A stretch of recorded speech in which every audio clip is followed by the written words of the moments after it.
الحمد لله والصلاة والسلام على رسول الله وعلى آله وصحبه ومن اتبع هداه ما بعد. Donc je vais tenter, Inch'Allah ta'ala, de traduire de façon approximative ce que Cheikh Chetri, hafidhahullah ta'ala, a dit dans sa parole et traduire également les quelques questions-réponses qui ont été posées. Et je m'excuse d'avance s'il y a un manquement dans la traduction. Le livre d'Allah subhanahu wa ta'ala, le Coran, a été révélé par Allah subhanahu wa ta'ala. Et le prophète sallallahu alayhi wa sallam a été envoyé par Allah subhanahu wa ta'ala pour transmettre cette religion qui est l'islam. Cette religion qu'Allah subhanahu wa ta'ala, le Seigneur des mondes, a légiféré. Et ce livre qu'Allah subhanahu wa ta'ala a révélé est un livre qui nous montre toutes choses, qui éclaircit toutes choses. Ainsi, nous n'avons besoin de personne qui puisse venir apporter à l'islam des choses nouvelles. Et le prophète sallallahu alayhi wa sallam a dit: Taraktukum ala al-mahajjati al-bayda. Je vous ai laissé dans la voie droite, la voie illuminée. Layluha kanahariha. Là, elle est claire, voyante, de jour comme de nuit. Et Allah azza wa jalla a dit dans son noble livre, Al-yawma akmaltu lakum dinakum. Aujourd'hui, c'est parachevé pour vous votre religion. Wa atmamtu alaykum ni'mati. Et je vous ai comblé de mes bienfaits. Et j'ai choisi pour vous l'islam comme religion. Pour cela que l'islam est venu interdire l'innovation. L'innovation qui est le fait de se rapprocher d'Allah subhanahu wa ta'ala d'une façon innovée, d'une façon que le prophète sallallahu alayhi wa sallam n'a pas faite. Et il a cité la parole d'Allah azza wa jalla: Am lahum shuraka shara'u lahum min ad-din ma lam ya'zan bihi Allah. Ont-ils des associés qui leur ont légiféré de la religion ce qui ne leur a pas été autorisé de faire? L'islam, cette religion qu'Allah subhanahu wa ta'ala a légiféré pour le bien de l'humanité, pour le bien et dans l'intérêt de l'ensemble des créatures. Allah azza wa jalla dit: Wa ma arsalnaka illa rahmatan lil alamin. Et nous ne t'avons envoyé que comme miséricorde pour les mondes. Ainsi, cette religion n'apporte que le bien et nous fait éviter et nous préserve de tout mal.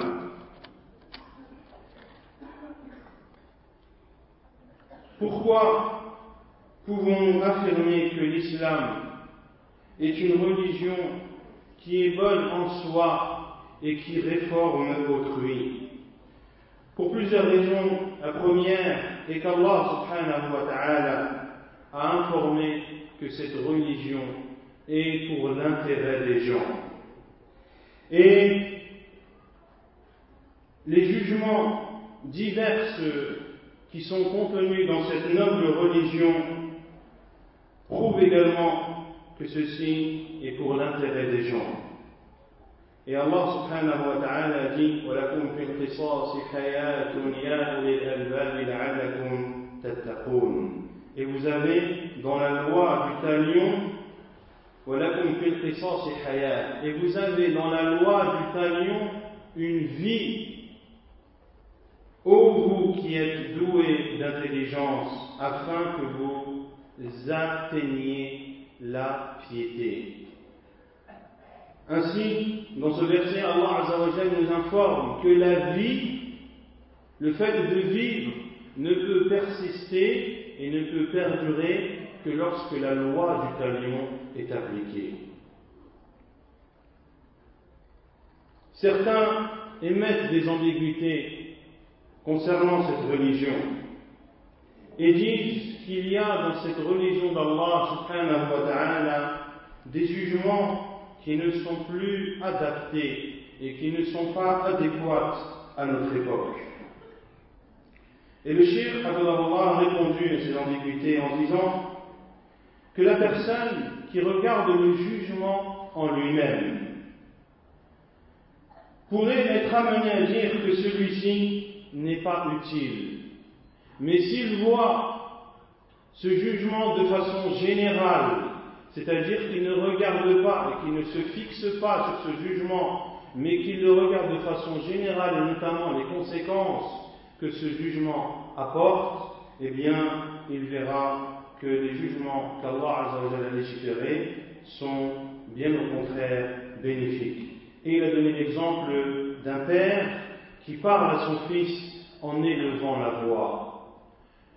Au premier abord, on pourrait dire que ce n'est pas la façon adéquate de parler à son enfant. Mais lorsque l'on regarde la conséquence qui est le fait que cet enfant soit protégé du mal, soit protégé de l'égarement, eh bien, nous sortirons avec la conclusion que cet homme a fait un bien ou a fait une bonne chose lorsqu'on le regarde sous tous les angles.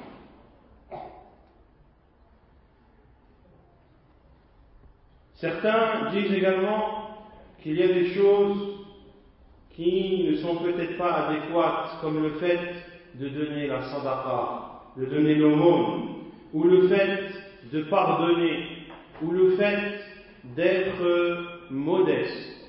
Et le cheikh Abdullah a répondu en disant qu'il faut regarder les conséquences qu'il y a derrière. Et Allah subhanahu wa ta'ala, lorsqu'il a légiféré l'aumône, qui est le fait de sortir de l'argent, le prophète sallallahu alayhi wa sallam a également informé que l'argent ne diminue pas par une aumône. Mais bien au contraire, plus tu donnes, et plus Allah subhanahu wa ta'ala t'augmentera. Et le prophète sallallahu alayhi wa sallam a dit ما زاد الله عبدا بالعفو إلا عزا. Et Allah Azza wa Jal n'augmente à son serviteur qui a été indulgent et qui a été pardonneur face à une offense qui lui a été faite, eh bien Allah Azza wa Jal ne rajoutera à cette personne qui a pardonné que victoire et force et puissance. Et quant à la modestie, le prophète sallallahu alayhi wa sallam a dit Man tawada'a lillahi rafa'ah. Celui qui est modeste pour Allah, eh bien Allah Azza wa Jal l'élèvera.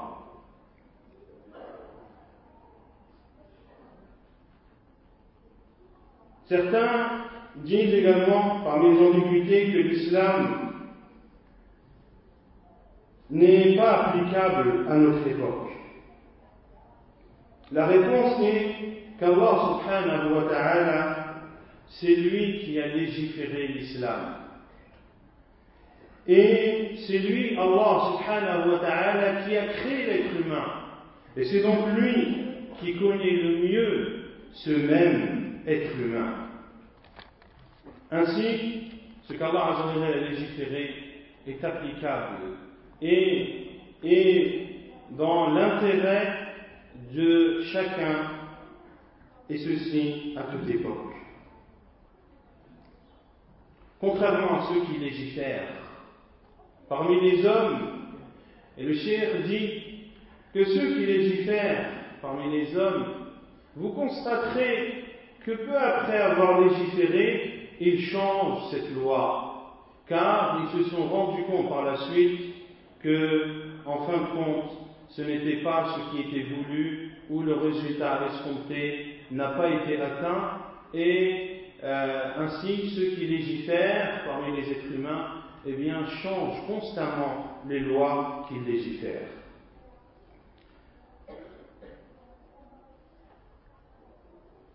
Et parmi les ambiguïtés que la législation musulmane, la sharia, est ancienne. Et le cheikh a répondu que c'est Allah Azza wa Jal qui l'a légiféré et que cette sharia persistera jusqu'au jour dernier. Et quant à ceux qui légifèrent parmi les hommes, légifèrent pour leur bien et non pas pour le bien de l'ensemble. Certains disent également que parmi les ambiguïtés, que cette religion ou cette législation est dure. Et le cheikh a répondu que la dureté est parfois profitable. Et c'est la définition même de la sagesse qui est de placer chaque chose à son endroit et de donner à chaque chose la place qui est la sienne. Ceci était une traduction approximative de la parole du cheikh Al-Shatri, hafidhahullah ta'ala. Quant aux questions-réponses, la première question qui a été posée concerne le jugement de prier derrière un imam qui fait des erreurs dans sa lecture. Et le cheikh a répondu, hafidhahullah, que les erreurs dans la lecture du Coran sont de deux sortes. Il y a des erreurs qui, lorsqu'elles sont prononcées, changent de sens. Ainsi, il n'est pas autorisé de prier derrière une personne qui fait des erreurs de cette gravité. Et quant aux erreurs dans la lecture du Coran, mais qui ne changent pas le sens, alors il est autorisé de prier derrière lui. La deuxième question concerne les aliments qui contiennent de l'alcool. Est-il autorisé de les consommer? Le cheikh a répondu qu'il y a deux sortes d'alcool. Al-kuhul sam. Qui peut m'aider à traduire ça? Non? Il a dit que c'est autorisé pour le premier cas. Non?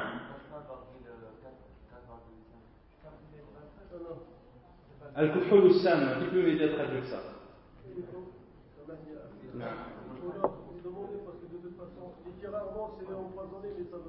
Très, Inch'Allah. Moi, ce que j'ai entendu, c'est Samma, et le cheikh a dit que c'était autorisé. Qu'est-ce que signifie Samma?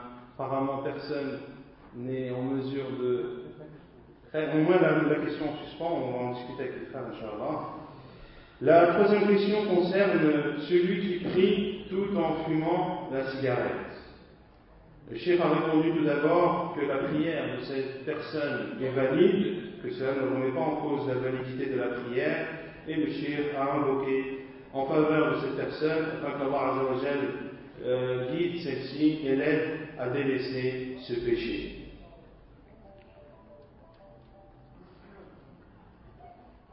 La quatrième question qui a été posée concerne le fait de retarder la prière à cause du travail. Et le cheikh a répondu qu'il est interdit de délaisser la prière jusqu'à ce qu'elle sorte de son heure, car Allah subhanahu wa ta'ala a dit Inna as-salata kanat 'ala al-mu'minina kitaban mawquta. La prière est envers les croyants prescrite et à des heures bien déterminées. Et la dernière question qui a été posée au cheikh est la prière surérogatoire d'une femme chez elle, lui est-elle autorisée de la faire à voix haute? Une prière surérogatoire dans la maison pour une femme, lui est-elle autorisée ou lui est-elle autorisée de la dire à voix haute? Le cheikh a répondu que cela est autorisé à condition qu'une personne qui lui est étrangère ne l'entende pas. Wallahu a'lam. صلى الله وسلم وبارك على نبينا محمد